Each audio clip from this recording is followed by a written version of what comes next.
Hello दोस्तों, आज का जो वीडियो है उसमें हम बात करेंगे क्लास थर्ड के यूनिट 5 का लेसन 1 यानी द बैलून मैन की बात करेंगे। वर्ड मीनिंग की एक तरीके से बात करेंगे, कह सकते हैं। ठीक है, वर्ड मीनिंग भी बात करेंगे, साथ में हम एक्सप्लेनेशन की भी बात करेंगे, दोनों की बात करेंगे। आगे चलते हैं। जैसे सॉरी, ही मतलब क्या होता है, वह। जैसे कोई व्यक्ति है जिसके बारे में बात कर रहे हैं तो ही हम कह सकते हैं अगर लड़का है तो। ऑलवेज मतलब हमेशा, जैसे मैं हमेशा स्कूल जल्दी जाता हूँ तो ऑलवेज बोल सकते हैं।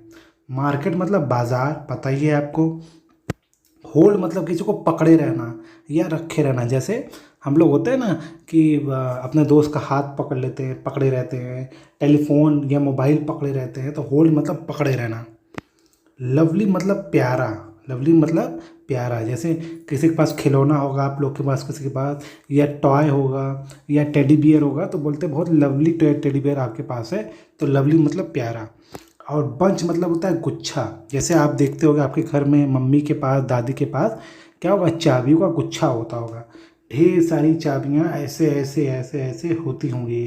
ठीक है, तो इसको बोलते हैं बंच। बंच मतलब गुच्छा। किसी भी चीज़ का हो सकता है, चाबियों का हो सकता है, गुब्बारों का हो सकता है, ठीक है, अंगूर का हो सकता है, किसी भी चीज़ का हो सकता है। अब देखते हैं मार्केट स्क्वायर यानी बाजार चौक। जैसे कि मान लो, सपोज करो ये एक बाजार है, ये ऐसे रास्ता जाता है और यहाँ पे आपस में दुकान खुली हुई हैं और यहाँ पे लोग आ जा रहे हैं और सामान ले रहे हैं, तो इस पूरे एरिया को क्या कहेंगे, बाजार चौक यानी कि मार्केट स्क्वायर। आपके एरिया में भी होगा कोई फेमस जगह मार्केट जहाँ पे लोग बाजार खरीदते होंगे, उसको हम मार्केट स्क्वायर कह सकते हैं। स्टे मतलब रहता है, जैसे बोलते हैं ना कि हम यहाँ रहते हैं, या यहाँ ये दुकानदार वहाँ पे रहता है, ये सामान वहाँ पे उस दुकानदार के पास रहता है, तो स्टे मतलब होता है रहता है या वहाँ पर है। नेवर मतलब कभी नहीं। जैसे मैंने कभी करेले का जूस नहीं पिया है। किसका जूस नहीं पिया है, करेले का। मैं बता रहा हूँ, ऐसे ही कई चीज़ें होती हैं जिसमें हम बोलते हैं कि ये हमने कभी नहीं किया है। सीम्स मतलब होता है कुछ ही प्रतीत होना, पहले से अनुमान लगाना कि ऐसा शायद होगा। जैसे पहले से अनुमान लगाना कि शायद आज टीचर आए हैं, मैम बहुत गुस्से में हैं, आज लगता है वो पूछेंगी मारेंगी, है ना। तो सीम्स मतलब होता है अनुमान लगाना कि ऐसा होगा। थिंक मतलब होता है सोचना। जैसे हम सोचते हैं ना कि भाई आज पापा जो हैं शाम को आएंगे तो चॉकलेट लेके आएंगे या पिज़्ज़ा लेके आएंगे, तो सोचना मतलब होता है थिंक।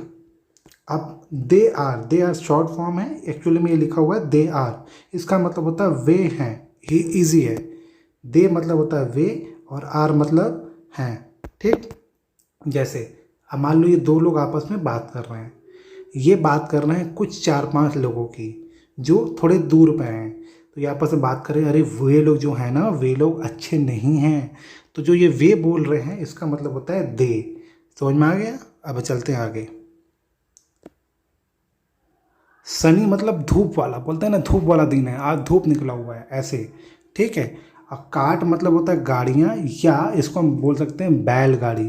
पहले लोग क्या होता था, बैल या घोड़ों पे सवारी करते थे, मतलब उनके उनके द्वारा खींच कर गाड़ियाँ जाती थी। जैसे एग्जांपल के लिए शोले में जो बसंती थी, उसके पास था ना तांगा, तांगा भी कई लोग कहते थे। वो वो क्या कहते हैं, वो हीरो को कहाँ ले जाती हैं, तांगे से खींच के ले जाती है ना, मतलब तांगे बैठा के ले जाती है ना।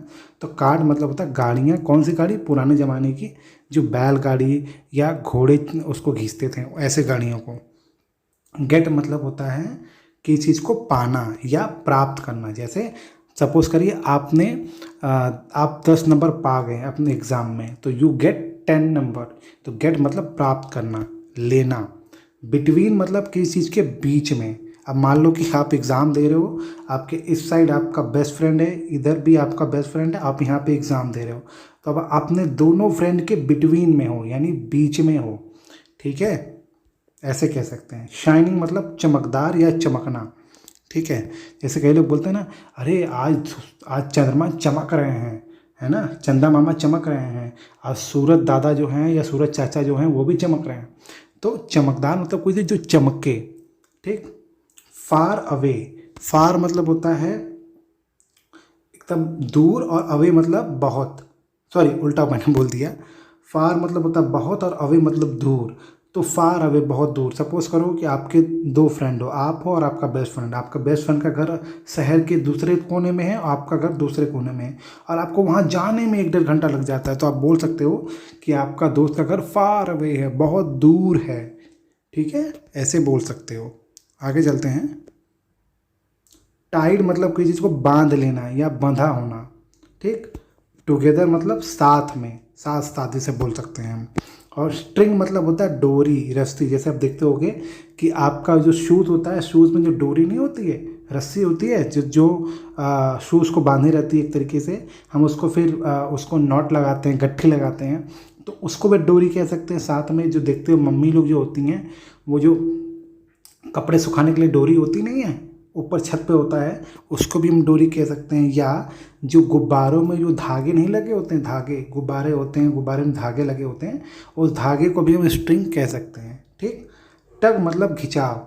वो जो हवा जब तेज चलती है तो देखते नहीं हो, जो गुब्बारे हैं वो क्या होते हैं, वो खींचते हैं, वो ऊपर की तरफ जाना चाहते हैं, तो वो खींचते हैं, आपस में टकराते हैं, टक करते हैं, खिंचाव से वो क्या होते हैं, टकराते हैं आपस में गुब्बारे। अगर आपने गुब्बारों को दुकान में कभी देखा होगा ऐसा तो। परहैप्स परहैप्स मतलब क्या होता है, क्योंकि मैं पीछे वाला पढ़ दिया मैंने, क्योंकि परहैप्स मतलब क्या होता है, शायद, यानी शायद ऐसा होगा। हम बोलते हैं ना, शायद आज पापा जो हैं वो आज आइसक्रीम लेके आए, शायद। तो हम अपने से अंदाज़ा लगाते हैं कि शायद ऐसा होगा, तो शायद मतलब परहैप्स। अब देखिए, ये भी शॉर्ट फॉर्म है, हिल बोलते हैं शॉर्ट में। नॉर्मली ये ही विल है, इजी है। ही मतलब होता है वह, और विल मतलब होता है होगा। जैसे वह पढ़ रहा होगा, तो ही मतलब वह और विल मतलब होगा, ऐसे हम बोलते हैं। ठीक है, अभी हम सेंटेंस से पढ़ेंगे तब ज़्यादा क्लियर हो जाएगा ये इसका यूज़ कैसे हुआ है। ठीक। अब लास्ट के 5 वर्ड देखते हैं। लेट देम गो, उन्हें जाने दो। जैसे सपोज करो मूवीज़ देखते हो ना, कि हीरो कहता है उन्हें, मम्मी पापा को मेरे जाने दो, उन्हें जाने दो, मुझे पकड़ लो। तो किसी चीज़ को आप कहते हो, जब आप कहते हो कि उनको जाने दो या किसी चीज़ को जाने दो, तो लेट देम गो कहते हैं हम। ठीक है। सेलिंग हाई, नॉर्मली देखिए ऊंचा नौकायान। नौकायान मतलब यहाँ नाव चलाने की बात नहीं हो रही, यहाँ मतलब जो देखते हो ना, जैसे पतंग होती है, पतंग जो होती है वो ऊपर की तरफ, लहर की तरफ, ऊपर की तरफ जाती है। जैसे हवा तेज चलता है, वो ऊपर की तरफ जो पतंग है, वो जो पतंग है वो क्या होती है, रुकिए मैं बना दे रहा हूँ। सपोज करिए पतंग है और ये ऊपर की तरफ क्या हो रही है, जाती जा रही है, जाती जा रही है, जाती जा रही है। ठीक, गंदा बना है पतंग, लेकिन अब मान लो तो उसको हम बोलेंगे सेलिंग हाई, वो ऊपर की तरफ तैर रही है, ऐसे हम बोलेंगे। ठीक, मैंने लिख तो दिया है ये हिंदी, लेकिन उसका आपको समझाने के लिए जो बता रहा हूँ वो सही है, कि ऊपर की तरफ जब कोई चीज़ तैर के जाती है, ऐसा लगता है कोई चीज़ तैर के जा रही है, उसको हम सेलिंग हाई कह सकते हैं। स्टैंड मतलब आपको पता ही है, कोई चीज़ खड़ा होना। जैसे हम खड़े हुए, टीचर आप बोलते हैं स्टैंड अप, खड़े हो जाओ, बात क्यों कर रहे थे, है ना, वैसे। वॉच मतलब देखना। जैसे हम कोई मूवी देखते हैं या आपसे कहा जाता है कि भाई आप ध्यान से इसको देखो, तो आप बहुत ध्यान से देखते हो, तो नज़र रखना, ध्यान से देखना, उसको हम वॉच कहते हैं। और प्रीटी मतलब होता है सुंदर, काफ़ी अच्छा लगना। जैसे सपोज करो ढेर सारे गुब्बारे आपने रंग बिरंगे ले लिए हैं, या ढेर सारे आपके पास खिलौने हैं, तो आपको बहुत अच्छा लगता है, सुंदर लगता है वो खिलौने। ठीक है, तो उसको हम प्रीटी मतलब बोलते हैं सुंदर, या सुंदर या प्रीति कहते हैं। तो ये सारे वर्ड अभी हम देखेंगे उसमें एक्सप्लेनेशन में, जहाँ पे हम पोयम को हिंदी में समझाने की कोशिश करेंगे। होप आपको वो भी समझ में आया, ये भी समझ में आया। कहीं डाउट परेशानी हो तो पूछिएगा ज़रूर। चलिए अब देखते हैं डायरेक्ट हम हिंदी एक्सप्लेनेशन पोयम का। तो दोस्तों ये है द बैलून मैन पोयम। इसमें हम जो देखेंगे वो देखेंगे यूनिट 5। यूनिट 5 ध्यान दीजिएगा, मैंने उसमें मैं पहले बता दिया हूँ, मैं लिखते वक्त मैंने गलती से वर्ड मीनिंग वाले में मैंने लेसन 4 लिख दिया था, उसका मतलब था यूनिट 5 ही था। ठीक है, गलती से मिस टाइप हो गया था। चलिए अब द बैलून मैन पढ़ते हैं। जो वर्ड मीनिंग हमने पढ़ा है इसमें हम उसको चेक करेंगे। चलिए पहले ऊपर और पढ़ते हैं। Does a balloon man visit your market. ये पोएट जो है हमसे पूछ रहे हैं कि आपके मार्केट में बैलून मैन, यानी बैलून बेचने वाला, गुब्बारा बेचने वाला मार्केट में आप विजिट करता है, या एक तरीके से आता है। अगर आता है तो कमेंट बॉक्स में मुझे ज़रूर बताइएगा कि आता है कि नहीं आता है, कमेंट बॉक्स में मुझे ज़रूर बताइएगा। Let's see what this balloon man bring with him. चलिए देखते हैं कि यह यानी कि ये जो बैलून मैन है, जो फोटो में आप देखोगे, ये देखिए ये क्या अपने साथ लेकर आता है। ब्रिंग मतलब होता है लेकर, कोई चीज़ लेना, लेकर आना। ठीक है, विथ हिम मतलब अपने साथ वो क्या लेके आता है। तो द बैलून मैन चैप्टर का नाम है। आगे चलते हैं। लिखा है ही always comes on market day. वो हमेशा मार्केट डे पे आता है, अर्थात जिस दिन मार्केट खुला होता है। जैसे मे भी अगर संडे को मार्केट बंद होता है तो उस दिन वो नहीं आता है। ऑलवेज मतलब हमेशा, कम्स मतलब आना, तो वो हमेशा आता है, वह हमेशा आता है मार्केट डे पे। मार्केट डे मतलब जिस दिन मार्केट खुला होता है उस दिन वो आता है। कौन? गुब्बारे वाला। कब आता है? जिस दिन मार्केट खुला होता है, वो हमेशा उस दिन आता है। And holds balloon a lovely bunch. और वो पकड़े रहता है, किसको पकड़े रहता है? बैलून्स को पकड़े रहता है। किसको पकड़े रहता है? होल्ड मतलब पकड़ना, तो किसको पकड़े रहता है? बैलून्स को पकड़े रहता है। और बैलून्स कैसे होते हैं? अ लवली बंच, गुच्छे होते हैं, समूह होते हैं, एक तरीके से अच्छे प्यारे समूह होते हैं, अर्थात कई सारे प्यारे प्यारे गुब्बारों का समूह होता है, गुच्छा होता है उसके पास। ठीक, आगे चलते हैं। एंड और in the market square he stay. Market square मतलब मैंने पहले बताया था, मार्केट होगा, उसमें यहाँ या दुकानें खुले होंगी, यहाँ लोग सामान बेचेंगे। तो वो एरिया जहाँ पे ढेर सारे दुकान खुले होती हैं और एक तरीके से मार्केट होता है। बोलते हैं ना कि भाई हमारे शहर का ये मेन मार्केट है, हमारे गांव का ये मेन मार्केट है। तो उस मार्केट को इंग्लिश में कहते हैं मार्केट स्क्वायर। तो वो क्या होता है, वो जो गुब्बारे वाला है वो वहीं उसी मार्केट स्क्वायर में स्टे करता है, यानी रुकता है। यानी वो अगल बगल गली उली में नहीं घुसता है, वो उसी मार्केट में खड़ा होकर गुब्बारे बेचता है। And never seems to think of lunch. और कभी भी ऐसा प्रतीत नहीं होता, सीम्स मतलब प्रतीत होना, ऐसा नहीं लगता कि उसको वो सोचता है लंच के बारे में, अर्थात वो ब्रेक नहीं लेता है। सुबह मान लीजिए आता होगा 8 बजे, तो वो शाम को अब 8 या 9 बजे जाता है। ठीक है, बीच में वो लंच के लिए कहीं जाता नहीं है। इसका मतलब ये है, पोएट ये कहना चाह रहे हैं, मैं फिर से दोहरा रहा हूँ। And never seems to think of lunch. और कभी नहीं सोचता है लंच के बारे में। नेवर मतलब कभी नहीं, और थिंक ऑफ लंच मतलब लंच के बारे में, खाने के बारे में। और सीम्स मतलब तब प्रतीत होता है। तो पोएट जो जो ये कविता लिखा है वो कह रहे हैं, उन्हें ऐसा लगता है कि ये जो बैलून वाला है, गुब्बारे वाला है, ये कभी भी लंच के बारे में नहीं सोचता है जब वो वहाँ पे गुब्बारे बेचने आता है। आगे चलते हैं। They are red and purple. Purple ये गुब्बारे की विशेषता बता रहा है। दे आर, ये गुब्बारे की बात हो रही है। गुब्बारे लाल हैं, पर्पल हैं, ब्लू हैं, ग्रीन हैं। इसकी हिंदी मुझे कमेंट बॉक्स में बताइए, चारों की हिंदी क्या होती है, कमेंट बॉक्स में मुझे बताइए। चाहे अगर वो पेरेंट है तो पेरेंट अपने बच्चों से पूछ के बताएं, अगर ये कोई बच्चा देख रहा है तो वो लिख के बताए। ठीक है। And when it's a sunny day, और जब वो सनी डे होता है, यानी जब वो सूरज खिला हुआ होता है। एक होता है भाई बादल है, एक होता है बरसात है, एक होता है कि भाई ठंडी है, एक होता है कि भाई सनी डे है, गर्मी वाला दिन है, या एक तरीके से धूप खिली हुई है, वैसे दिन पे। ठीक, वैसे दिन पे नॉर्मली ये रहता है। The cars and people get between. ठीक है, और कार्ड मतलब होता है, मैंने फिर से बताया था, गाड़ियाँ कौन सी पुराने ज़माने वाली जो जानवर खींचते थे, जैसे घोड़े खींचते थे या बैल खींचते थे, वैसी गाड़ी, बैलगाड़ी कह सकते हो। ठीक है, तो जो बैलगाड़ी होती थी, बैलगाड़ी और लोगों के बीच वो सामान बेचता था, अर्थात वो मार्केट में रहता था। और मार्केट में सिंपल है, लोग आते जाते होंगे, रास्ता होगा, रास्ते में लोग आते जाते होंगे, आएंगे जाएंगे कैसे? या तो पैदल, या तो कार्ड मतलब बैलगाड़ी से। तो उनके बीच ये सामान अपना गुब्बारा बेचता था। जैसे सपोज करो ये रास्ता है, यहाँ से यहाँ पे पैदल लोग आ रहे हैं और यहाँ पे गाड़ी वाला आ रहा है। ठीक है, गाड़ी मतलब कि क्या बोलते हैं उसको अभी बैलगाड़ी। और ये गुब्बारा वाला वो यहाँ पे खड़ा होकर बेच रहा है। तो ये भी सामान ले लेगा और ये भी पैदल जाके उससे सामान ले लेगा। तो यहाँ कवि ये कह रहे हैं कि वो काट और पीपल के बीच में रहता था। You see them shining far away. और आप उन गुब्बारे को चमकते हुए, जब सूरज की रोशनी होगी, सिंपल सी बात है, गुब्बारे चमकेंगे। तो गुब्बारों को चमकते हुए फार अवे, आप दूर से उसको चमकते हुए देख सकते थे। किसको? गुब्बारों को। ठीक है, वहाँ पे लोग होते थे और बैलगाड़ी होती थी, लेकिन फिर भी आप उसे दूर से किसको देख सकते थे? गुब्बारों को देख सकते थे सनी डे, यानी कि सूरज जब उगता था, जब अच्छा दिन होता था, सूरज उगता था, तो उस दिन वो दूर से गुब्बारे दूर से शाइनिंग चमकते थे। इसका मतलब ये है, मैं फिर से बता रहा हूँ 4 लाइन का मतलब क्या है।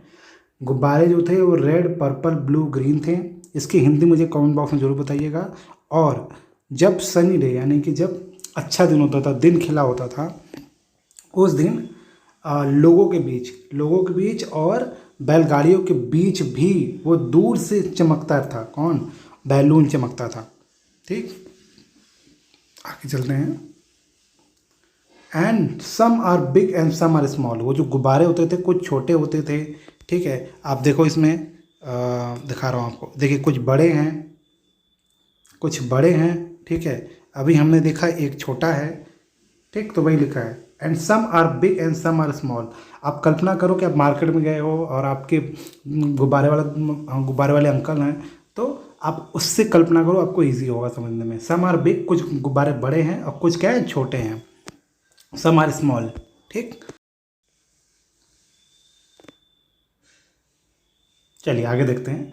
लिखा है all tied together with sting. Sting मतलब मैंने पहले बताया था रस्सी जैसा। तो सब देखेंगे, सब रस्सी से बंधे हुए हैं। टाइड मतलब होता है बंधे, और टुगेदर मतलब साथ में। सब देखिए, ये जो है ये अंकल, वो सब क्या किए हुए हैं, अगर आप देखेंगे तो सबको वो बांधे हुए हैं एक रस्सी से। दिख रहा है ना? तो वही यहाँ पे कह रहा है, क्या कह रहे हैं, all tied together with string, सभी एक रस्सी से बंधे हुए हैं। And if there is a wind at all, और अगर ऐसा सोचिए कि अगर शायद, इफ़ मतलब क्या होता है, यदि, इफ़ मतलब क्या होता है, यदि there is a wind at all, और वहाँ सपोज करिए वहाँ पे हवा है। अब गेस करिए, आप बाहर गए मार्केट में हल्का हल्का हवा चल रहा है, बैलून है, तो बैलून क्या होगा, वो हवे में क्या होगा, दे टग एंड टग लाइक एनीथिंग। ठीक है, वो बाकी चीज़ों की तरह क्या होते हैं, वो उड़ेंगे। टग मतलब होता है एक तरीके से उड़ना या उड़ के टकराना। तो वो उड़ेंगे, कौन, वो हवा के साथ। जब हवा चलेगी तो भाई बैलून जो है वो क्या होगा, आपस में, भाई सपोज करो आपके पास बैलून है, हवा तेज चलती तो क्या होती है, वो लहराता है ना। तो वही कह रहे हैं कि वो जो बैलून है वो क्या होंगे, जब हवा चलेगी, ठीक है, तो वो क्या होंगे, बाकी चीज़ों की तरह वो भी लहराएंगे। ठीक, इसका मतलब ये है। आगे चलते हैं, लास्ट के 4 लाइन देखते हैं। सम डे परहैप्स ही लेट देम गो। ये कवि सोच रहा है, एक पोएट सोच रहा है कि शायद एक दिन, परहैप्स मतलब शायद, ठीक है, शायद एक दिन ही लेट देम गो, वो उन्हें जाने देगा। किसे? गुब्बारों को। गुब्बारों को क्या करने देगा, वो गुब्बारों को जाने देगा, यानी छोड़ देगा। गुब्बारों क्या करेगा वो अंकल क्या करेंगे, गुब्बारों को छोड़ देंगे। ये पोएट कह रहा है, कवि कह रहा है कि शायद ऐसा वो करेंगे एक दिन। And we shall see them sailing high, और हम उन्हें गुब्बारों को हवे में तैरते हुए देखेंगे। जैसे मैंने वर्ड मीनिंग बताया था कि यहाँ सेलिंग मतलब मत समझिएगा। सेलिंग मतलब नॉर्मली समुद्र में वो जो जब नौका होती है ना, जब नाव हम मारते हैं, नाव चलाते हैं, तब उसको सेलिंग कहते हैं। लेकिन यहाँ मतलब है सेलिंग हाई, मतलब कि वो आसमान की तरफ नाव तैरेगी। कौन? वो जो गुब्बारे हैं। जैसे आप गुब्बारा छोड़ दो तो क्या होता है, कभी ऐसा हुआ होगा, आपने गुब्बारा लिया होगा और छोड़ दिया होगा, गुब्बारा उड़ गया होगा, तो क्या होता है, वो तैरता है ना आकाश में। तो वही यहाँ पे कह रहा है, एंड वी शैल सी, और हम देखेंगे, क्या देखेंगे, उन देम मतलब उनको, किनको, गुब्बारों को देखेंगे, सेलिंग हाई, आकाश में ऊपर तैरते हुए। एंड और stand and watch them from below, और हम नीचे खड़े होकर, ज़मीन पे खड़े होकर हम उन्हें ऊपर जाते हुए। सपोज करो आप यहाँ पे खड़े हुए हो और बैलून यहाँ पे बैलून जो हैं वो ऐसे ऐसे बैलून जो हैं वो ऊपर जा रहे हैं छूट कर। ठीक है, तो and stand and watch them from below, और उसे हम नीचे खड़े होकर देखेंगे ऊपर जाते हुए। And they would look pretty in the sky, और वो आकाश में खूबसूरत दिखेंगे या अच्छे दिखेंगे आकाश में उड़ते हुए। अर्थात पोएट ये कहना चाह रहा है, जो बंधे हुए गुब्बारे हैं वो भी छूट जाएं, ऐसा वो आशा करते हैं कि शायद वो जो अंकल हैं वो एक दिन ऐसा कर दें, गुब्बारों को छोड़ दें। ठीक, पोएम ये सिंपल सी है। होप आपको समझ में आई हो। और इससे आप क्या सीखते हो, या आपके आसपास कभी ऐसा हुआ है कि आपने गुब्बारा खरीदा और गुब्बारा आपने गलती से रस्सी छोड़ दिया और वो उड़ गया, ऐसा हुआ है तो कमेंट बॉक्स में हमें ज़रूर बताएं। वीडियो अच्छी लगी है तो वीडियो को लाइक करें, शेयर करें अपने दोस्तों के साथ और चैनल को भी सब्सक्राइब करें। वीडियो देखा उसके लिए आपके बहुत बहुत बहुत धन्यवाद। Thank you so much for watching this video.